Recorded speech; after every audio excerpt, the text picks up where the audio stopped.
કેમ છો વિદ્યાર્થી મિત્રો? હું છું આશા પટેલ, શ્રી ઉમિયા મહિલા આર્ટ્સ એન્ડ કોમર્સ કોલેજ લાઠીગઢ. સ્વાગત છે તમારું યુટ્યુબ ચેનલમાં. આજે આપણે BSM 3 માં જે વિદ્યાર્થી મિત્રો છે જેનો મેઇન સબ્જેક્ટ ઇકોનોમિક્સ છે એમાં આપણે આજે વસ્તી શાસ્ત્રનું પેપરનો અભ્યાસ કરીશું. તો એમાં આપણો ક્વેશ્ચન આવ્યો છે આજનો, વસ્તીની આર્થિક વિકાસ ઉપર અસર. તો વસ્તીની આર્થિક વિકાસ ઉપર કેવી અસર થાય છે? ઘણીવાર સારી અસર થતી હોય છે તો ઘણીવાર ખરાબ અસર થતી હોય છે.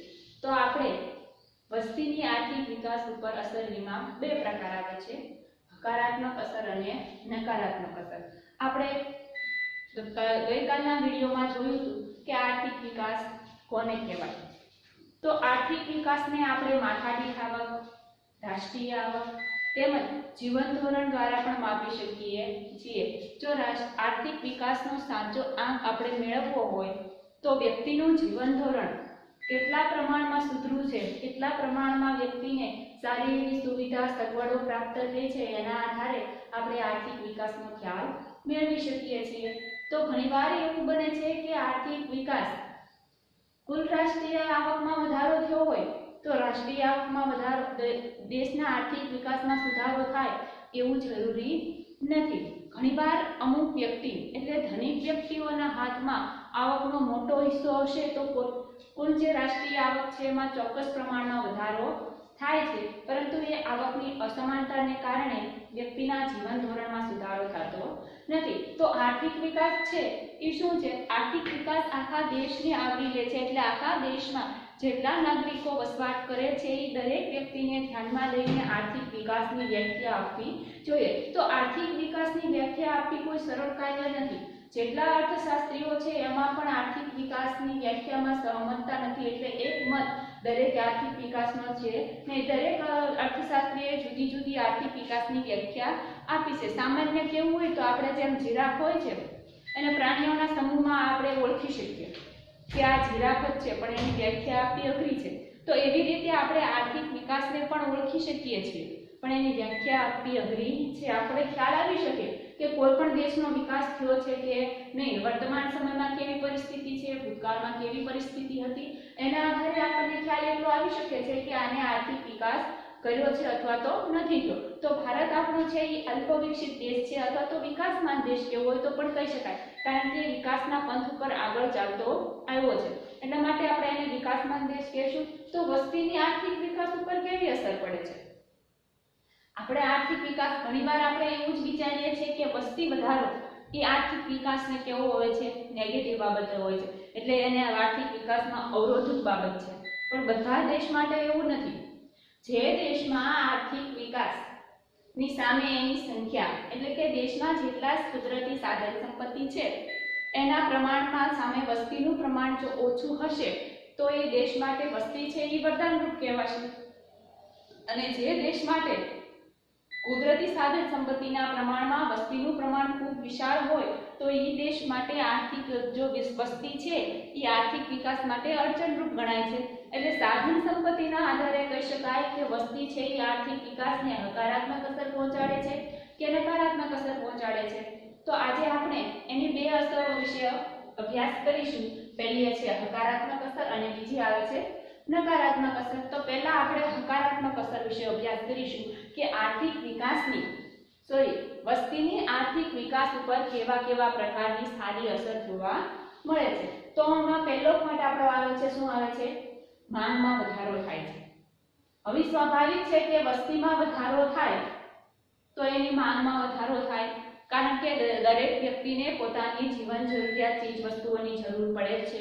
તો આ ચીજ વસ્તુની જરૂરિયાત છે એ પૂરી કરવા માટે સ્વાભાવિક છે કે વ્યક્તિ માંગ કરે છે. તો એ માંગ શું છે? તો માંગમાં વધારો થાય છે.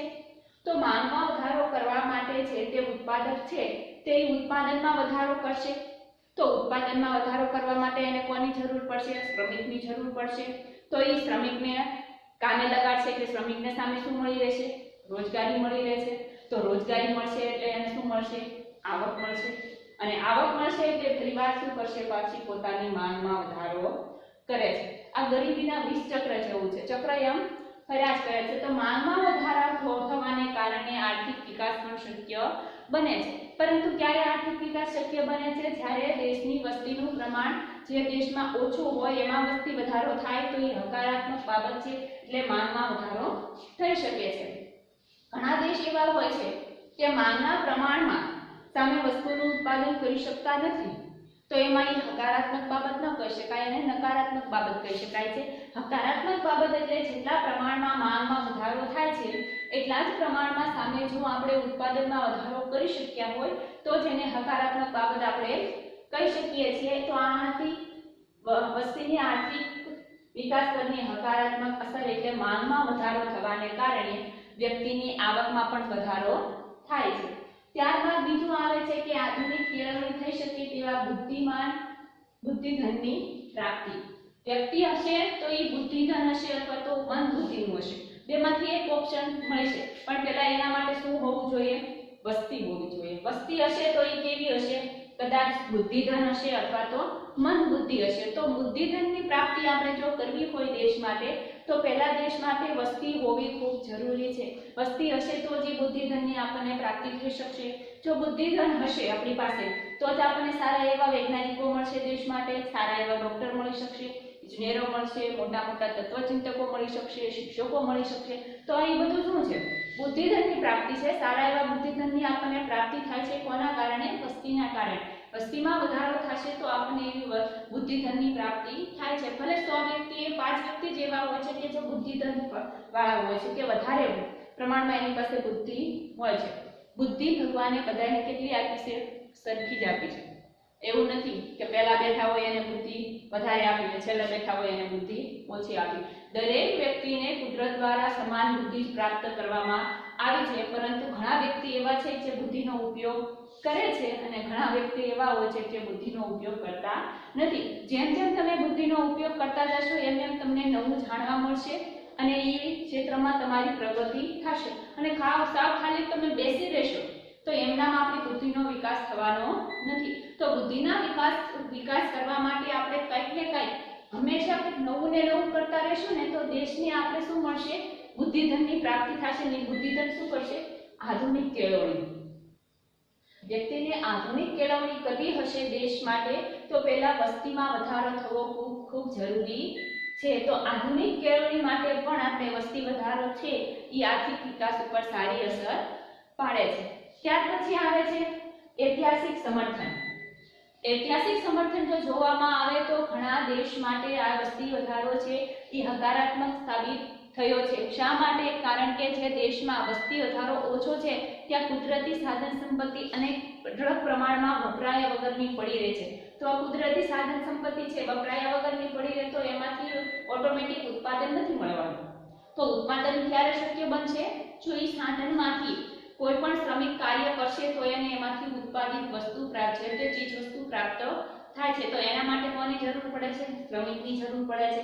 તો એ વસ્તી વધારો થશે તો જ શ્રમિકો મળશે, અન્યથા આપણને શ્રમિક મળવાના નથી। એટલે પહેલાના ઐતિહાસિક સમર્થનમાં જોઈએ તો વસ્તી વધારો છે એ દેશના કુદરતી સાધન સંપત્તિને આધારે જો વધુ વ્યવસ્થિત પ્રમાણ સપ્રમાણ હશે બેયનું, કુદરતી સાધન સંપત્તિ અને વસ્તીનું, તો એ ઐતિહાસિક સમર્થનમાં આપણને જાણવા મળ્યું છે કે વસ્તી છે એ આર્થિક વિકાસ ઉપર હકારાત્મક અસર પાડે છે। ત્યાર પછીનું ચોથું કારણ આવે છે કે બાળકને આવકનું સાધન માનવામાં આવે છે। આ ગરીબ વ્યક્તિને લાગુ પડે છે।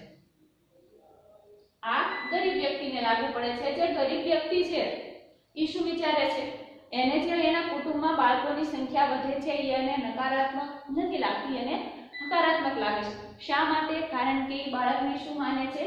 આવકનું સાધન માને છે, એને જવાબદારી રૂપ માનતું નથી। જેમ બાળકોની સંખ્યા વધશે એમ ગરીબોની આવકની સંખ્યામાં શું જોવા મળે છે? વધારો જોવા મળે છે। અને જેમ બાળક ઓછા હશે એમ ગરીબોની આવક ઓછી। એવું કોણ માને છે? ગરીબ વ્યક્તિ માને છે। કારણ શું? એના જેમ ધનિક વ્યક્તિઓના બાળકોને ભણાવી અને અન્ય તાલીમ ક્ષેત્રોમાં મોકલવાના હોય છે એવી રીતે ગરીબ વ્યક્તિ પોતાના બાળકોને શૈક્ષણિક કાર્ય આપતા નથી। હવે શિક્ષણ ક્ષેત્રમાં પોતાના બાળકને આગળ નથી લઈ જતા તો એના માટે શું બીજો રસ્તો કયો હોય છે? મજૂરીનો। તો પોતાના બાળકને મજૂરી કરવા માટે એ રોકે છે તો એમાંથી એને શું પ્રાપ્ત થાય છે? આવક પ્રાપ્ત થાય છે। તો આવી રીતે ગરીબ વ્યક્તિ છે એના માટે શું હોય છે? વસ્તી વધારો છે એના આર્થિક વિકાસ ઉપર સારી અસર નિપજાવે છે। તો તો વિદ્યાર્થી મિત્રો આ હતી આપણી આર્થિક વસ્તીની આર્થિક વિકાસ ઉપરની સારી અસર એટલે કે હકારાત્મક અસર. સકારાત્મક 4 અસર છે. માંગમાં વધારો કરે છે. ત્યાર પછી આવે છે કે આધુનિક કેળવણી માટે જો બુદ્ધિધન જોતું હોય તો આપણને વસ્તી વધારા દ્વારા જ પ્રાપ્ત થાય છે. ત્યારબાદ આવે છે ઐતિહાસિક સમર્થન.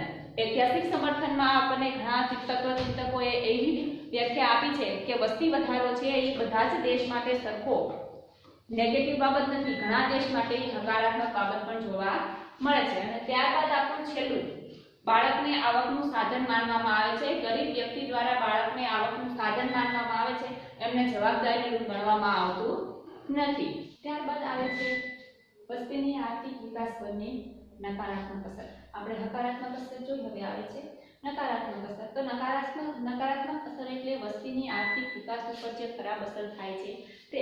આ ખરાબ અસર કેવી થાય છે એ આપણને મોટા ભાગે ખ્યાલ જ હોય કે કેવા કેવા પ્રકારની વસ્તીની આર્થિક વિકાસ ઉપર અસર થાય છે. છતાં પણ આપણે એકવાર નજર ફેરવી લઈએ તો પહેલી નકારાત્મક અસર છે કે જમીનનું વિભાજન અને ઉપવિભાજન. જમીનનું વિભાજન ને ઉપવિભાજન શા માટે થાય છે? વસ્તી વધારાના કારણે. અને વસ્તી વધારામાં વારસા પ્રથાના કારણે જમીનનું આપણને વિભાજન અને ઉપવિભાજન જોવા મળે છે. દાખલા તરીકે કોઈ કુટુંબમાં 2 સંતાન છે તો 2 સંતાનને 10-10 વીઘા જમીન ભાગમાં આવે છે. તો એ 2 સંતાનને એના પરિવાર 2 સંતાનો થાય છે તો 10 વીઘા જમીન છે તો એના 2 સંતાન છે તો કેટલી જમીન ભાગમાં આવશે? 5-5 વીઘા. હવે 5-5 વીઘા જમીન છે અને એના જો 2 સંતાન થાય તો એને 2.5 વીઘા જમીન ભાગમાં આવે છે. તો આ શું થયું? જમીનનું વિભાજન પેદા થયું અને એમાંથી શું થયું? ઉપવિભાજન. તો જમીનના વિભાજન અને ઉપવિભાજનના કારણે જો આપણે ખેતરમાં આધુનિક ટેકનોલોજીનો ઉપયોગ કરવો હશે તો આપણે નહીં કરી શકીએ, કારણ કે આપણી પાસે જમીનનો વિસ્તાર નાનો હોય છે એટલા માટે ત્યાં આધુનિક ટેકનોલોજીનો ઉપયોગ આપણને પરવડી શકતો નથી. અથવા તો પરવડી શકે તો અમુક સાધનો એવા હોય છે કે જે 2 વીઘા જમીન 2.5 વીઘા જમીનમાં આવી શકતા નથી, એટલે આપણે તેનો ઉપયોગ કરી શકીએ નહીં. તો આમાં આધુનિક ટેકનોલોજીનો જો ઉપયોગ નહીં કરી શકીએ તો અત્યારના સમયમાં આપણી ઉત્પાદકતા કેવી રહેશે? ઓછી રહેશે. તો જેના માટે આપણે ખુદ પોતે જવાબદાર છીએ કે જમીનનું વિભાજન અને ઉપવિભાજનના કારણે વ્યક્તિની આવક કેવી રહે છે? ઓછી રહે છે. ત્યારબાદ આવે છે બેરોજગારીમાં વધારો. તો બેરોજગારીમાં વધારો ક્યારે થાય છે? જો દેશમાં કુદરતી સાધન સંપત્તિ ઓછા છે અને સામે વસ્તી ખૂબ વધી ગઈ છે તો દરેક વ્યક્તિને કુદરતી સાધન સંપત્તિ દ્વારા રોજગારી નથી મળી શકતી. તો ત્યાં શું સર્જાય છે? આપણે બેરોજગારીમાં વધારો થાય છે. એટલું ખાસ યાદ રાખવાનું કે બેરોજગાર વ્યક્તિ ક્યારે કહેવાય? જો એને કામ મળતું હોય છતાંય કામ કરવા માટે તૈયાર ન હોય, એને કામ કરવાની પૂરેપૂરી તૈયારી હોય છતાં એને કામ ન મળતું હોય તો જ એ વ્યક્તિને આપણે બેરોજગાર કહી શકીએ. પરંતુ ઓછા વેતન દરે જો વ્યક્તિ ખુદ પોતે કામ કરવાની ઈચ્છા ન ધરાવતું હોય તો આપણે એને બેરોજગાર કહી શકીએ નહીં. એટલે વર્તમાન સમયમાં જોઈએ તો દેશમાં લગભગ ખૂબ ઓછા પ્રમાણમાં વ્યક્તિ બેરોજગાર છે, કારણ કે દરેક વ્યક્તિને થોડા ઘણા અંશે તો કામ મળી જ રહે છે. ભલે અડધા સમય માટેનું કામ મળે છે પણ અડધા સમય માટે એને બેકાર બેસી રહેવું પડે છે, એટલે અડધા સમયનું કામ માટે પણ એને વેતન મળી શકે છે. તો બેરોજગારીમાં વધારો કોના કારણે થાય છે? વસ્તી વધારાના કારણે, જેની આર્થિક વિકાસ ઉપર નકારાત્મક અસર આપણને જોવા મળે છે. ત્યારબાદ આવે છે કે પૌષ્ટિક આહારમાં ઘટાડો. પૌષ્ટિક આહારમાં કઈ રીતના ઘટાડો થાય છે? તો જમીનનું વિભાજન થઈ ગયું. તો વિભાજનના કારણે જમીનમાંથી જે ઉત્પાદન થતું હતું એ ઉત્પાદનનું પ્રમાણ આધુનિક ટેકનોલોજી દ્વારા ઓછું થશે, એટલે કે એની ઉત્પાદકતા નીચી રહેશે. ઉત્પાદકતા નીચી રહેવાને કારણે વસ્તી તો ખૂબ વધે છે. તો ઉત્પાદકતા નીચી છે, સામે ઉત્પાદન ઓછું થાય છે. તો જેટલું ઉત્પાદન થાય છે એટલી વસ્તીમાં વહેંચવામાં દરેક વ્યક્તિને પૌષ્ટિક આહાર પ્રાપ્ત થતો નથી. જે ધનિક વ્યક્તિ છે એ સારા એવા પ્રમાણમાં પૌષ્ટિક આહારની પ્રાપ્તિ કરી શકે છે, પરંતુ જે ગરીબ વ્યક્તિ છે એ સારા એવા પ્રમાણમાં પૌષ્ટિક આહારની પ્રાપ્તિ કરી શકતા નથી. કારણ કે આપણે હકારાત્મક બાબતમાં જોયું હતું કે ગરીબ વ્યક્તિ જે છે એ બાળકને આવકનું સાધન માને છે. તો આવકનું સાધન માનવાની સાથે સાથે ગરીબ જે બાળક છે એને જમવા માટે આપણે આહાર પણ આપવો જોઈએ. તો દાખલા તરીકે 4 થી 5 બાળકો હોય તો દરેક બાળકને ગરીબ વ્યક્તિ પૌષ્ટિક આહાર પ્રાપ્ત કરી શકતો નથી. ધનિક વ્યક્તિ હોય છે એ પોતાના બાળકને પૌષ્ટિક આહાર પ્રાપ્ત કરી શકે છે. કારણ શું? કે એની પાસે આવક વધારે છે એટલા માટે. તો વસ્તી વધારાના કારણે પૌષ્ટિક આહારમાં ઘટાડો થાય છે, એટલે વ્યક્તિની સ્વાસ્થ્ય ઉપર ખરાબ અસર પડે છે. ખરાબ અસરના કારણે દેશ માટે કંઈક કરવું હોય તો એ કરી શકતો નથી અને દેશ માટે આપણે હકારાત્મક બાબતમાં જોયું તો આધુનિક કેળવણી આપણે જો કરવી હશે તો એના માટે આપણે બુદ્ધિધનની પ્રાપ્તિ કરવી જોઈએ. તો બુદ્ધિધન આપણી બુદ્ધિ ક્યારે ઉપયોગમાં આવી શકે, ક્યારે વ્યવસ્થિત રીતે કાર્ય કરી શકે, તો તેને પૌષ્ટિક આહાર સારા એવા પ્રમાણમાં મળતો હશે તો જ પોતાની બુદ્ધિને વ્યવસ્થિત રીતે કાર્યમાં લગાડી શકશે. હવે આપણે જ છીએ, જો ભૂખ લાગી હોય અને આપણને કોઈ કાર્ય કરવાનું કીધું હોય તો આપણે એમાં બુદ્ધિનો વ્યવસ્થિત ઉપયોગ કરી શકશું નહીં કરી શકીએ. આપણું એના ઉપર ધ્યાન કેન્દ્રિત થઈ શકતું નથી. કારણ શું છે કે આપણને ભૂખ લાગી છે, આપણને ખોરાકની જરૂર છે એટલા માટે. તો આપણે એકવાર વ્યવસ્થિત રીતે સારા ખોરાકનું જમી લીધું છે, આપણને સહેજ પણ પ્રકારની ભૂખ નથી લાગે તો આપણે કોઈ પણ કાર્ય છે એના ઉપર આપણું ધ્યાન છે એ કેન્દ્રિત કરી શકશું અને એ કાર્ય સફળતાપૂર્વક આપણે પૂરું કરી શકીએ છીએ. એટલે પૌષ્ટિક આહારમાં જેમ જેમ ઘટાડો થતો જાય છે એમ એમ વ્યક્તિની સ્વાસ્થ્યમાં પણ શું થતો જાય છે, ઘટાડો થતો જાય છે, સ્વાસ્થ્ય એનું ખરાબ થતું જાય છે, જેના કારણે આર્થિક વિકાસ ઉપર એની નકારાત્મક અસર આપણને જોવા મળે છે. ત્યારબાદ આવે છે કે લેણદેણની તુલનામાં ખાધ. કોઈ પણ વ્યક્તિ હોય છે એને લેણદેણની તુલના એટલે દેશની લેણદેણની તુલનામાં ખાધ ક્યારે આવે છે કે જ્યારે દેશમાં આયાત વધારે પ્રમાણમાં કરવામાં આવતી હોય અને એની સામે નિકાસનું પ્રમાણ જો ઓછું હશે તો ત્યાં લેણદેણની તુલનામાં આપણને ખાધ જોવા મળે છે. તો વસ્તી વધારાના કારણે દેશમાંથી આપણે શું કરી શકીએ છીએ, માત્ર નિકાસ કરી શકતા નથી, આયાત પણ ખૂબ વધારે પ્રમાણમાં કરીએ છીએ. વસ્તી વધારાને કારણે આપણા દેશમાં અમુક બીજા દેશમાંથી વસ્તુની આયાત પણ કરવી પડે છે અને નિકાસ પણ કરવી પડે છે. તો નિકાસ નથી કરી શકતા કારણ શું કે આપણા દેશમાં વસ્તી વધારો છે એટલા માટે જેટલું આપણું ઉત્પાદન થાય છે એટલું જ ઉત્પાદન આપણી વસ્તીમાં વપરાઈ જાય છે. અન્ય દેશમાં નિકાસ કરવાનો આપણી પાસે કાંઈ ઓપ્શન રહેતો નથી. તો આપણે લેણદેણની તુલનામાં ખાધ પ્રવર્તે છે જેના કારણે આર્થિક વિકાસ ઉપર એક નકારાત્મક અસર ઉદ્ભવે છે. ત્યારબાદ આવે છે ફુગાવાનું સર્જન.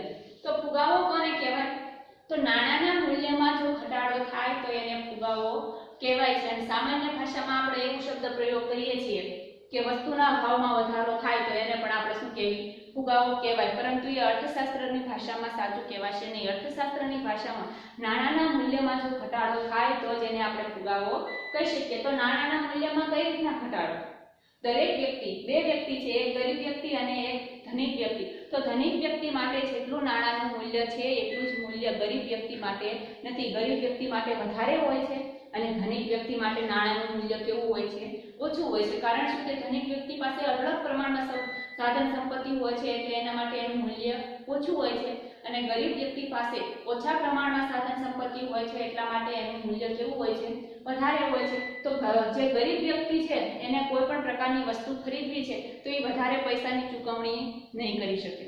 અને દેશમાં જેમ જેમ વસ્તી વધારો થતો જશે તેમ તેમ સામે ઉત્પાદન ઓછું રહેશે એટલે વસ્તીને પૂરતા પ્રમાણમાં વસ્તુની જરૂર પડે છે એટલે વસ્તુના ભાવ વધારે પણ આપવા તૈયાર થાય છે, જેના કારણે શું જોવા મળે છે, આપણને ફુગાવાનું સર્જન જોવા મળે છે. ત્યારબાદ આપણે આ છેલ્લું પોઈન્ટ આવે છે ઘટતા મળતરનો નિયમ સર્જાય છે. ઘટતા મળતરનો નિયમ એટલે કઈ રીતના સર્જે છે કે જેમ જેમ દેશમાં વસ્તી વધારો થાય છે તેમ તેમ ઉદ્યોગમાં આપણને એટલી બધી રોજગારી મળતી નથી. એટલે ઉદ્યોગમાં જે વ્યક્તિને રોજગારી નથી મળતી એટલે એ વ્યક્તિ ખેતી ક્ષેત્રમાં જાય છે. તો ખેતી ક્ષેત્ર તો એક મર્યાદિત ક્ષેત્ર છે, એમાં જેટલા મજૂરની જરૂર છે 3 અથવા તો 5 મજૂરની એટલા મજૂર જ ઉત્પાદન કરી શકે છે અથવા એની કરતાં વધારે મજૂર જો ત્યાં કામ કરતા હોય એટલે કે 5 મજૂરની જરૂર હોય અને 7 મજૂર ત્યાં કાર્ય કરતા હશે તો બે વ્યક્તિ છે એ ઉત્પાદનમાં પોતાનો ફાળો આપી શકતા નથી. તો આપણને શું લાગે છે કે 5 વ્યક્તિ જતા હતા તો પણ એટલું ઉત્પાદન થતું હતું, હવે 7 વ્યક્તિ ખેતીમાં કામ કરે છે તો પણ એટલું ઉત્પાદન થાય છે. તો આપણે શું કહીશું કે ત્યાં ઘટતા મળતરનો નિયમ લાગુ પડે છે કે પહેલા ઉત્પાદન થતું હતું એટલું ને એટલું ઉત્પાદન અત્યારે 7 વ્યક્તિઓમાં થાય છે પણ આવકનું શું થઈ જશે, વિભાજન થઈ જશે. 7 વ્યક્તિમાં આપણે આવકનો પુરવઠો વહેંચ્યું એટલે આવકનો પુરવઠો કેવો જોવા મળે છે, ઘટતો જોવા મળે છે. એટલે જમીન ઉપર વ્યક્તિનું ભારણ વધવાને કારણે પણ ઘટતા મળતરનો નિયમ સર્જાય છે, જેના કારણે વસ્તીની આર્થિક વિકાસ ઉપર નકારાત્મક અસર જોવા મળે છે. તો વિદ્યાર્થીઓ આ હતી વસ્તીની આર્થિક વિકાસ પરની અસર, હકારાત્મક અસર અને નકારાત્મક અસર. હકારાત્મક અસરના 4 પોઈન્ટ હતા અને આ છે નકારાત્મક અસરના 6 પોઈન્ટ. ઓકે.